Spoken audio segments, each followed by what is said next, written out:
داداش یه معما میگم، اگه جواب دادی یه صدی خشک بهت میدم، اگه نتونستی جواب بدی یه 50 تومن ازت میگیرم. باشه معامله خوبیه. داداش این یه فندکه، بگی دستت. خب توی اتاق سرد و تاریک گیر افتادی، یه شمع اونجاست یه شومینه و با این فندک هم فقط یک بار میتونی روشن بکنی. کدومو اول روشن میکنی؟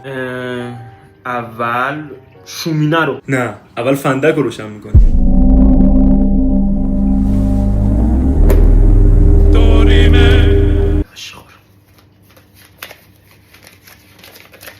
ممنون.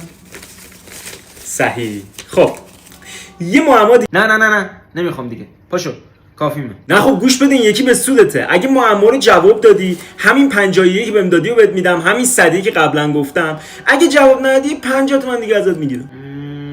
اگه اینجوری باشه اوکیه. بگو این جمله که میگم راسته یا دروغه؟ باشه. من همیشه دروغ میگم. راسته یا دروغه؟ اگه بگم راسته که داری میگی همیشه دروغ میگی. اگه بگم دروغه خب داری راستشو میگی. لعنت بهت. لعنت بهت. مرسی عزیزم، انشالله برات بشه خیر و برکت. تو هم داری خوبی میکنی، هم داری دل داداشت شاد میکنی. بازم معما داری؟ طمع کردی؟ نه، یه معما دیگه بگو.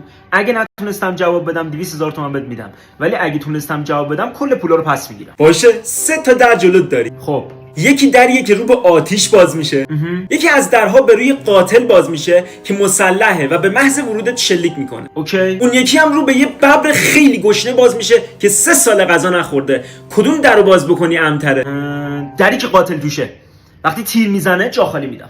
نه، در سوم. ببر 3 سال غذا نخورده، 100% مرده.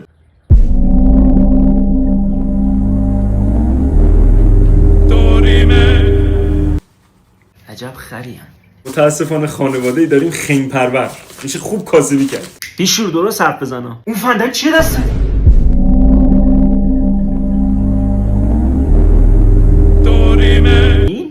این بابا برای معماه. بله، معمایی که برای بابا حل شد. بابا جان طی کرده بودی. بله حواسم هست عزیز دلم.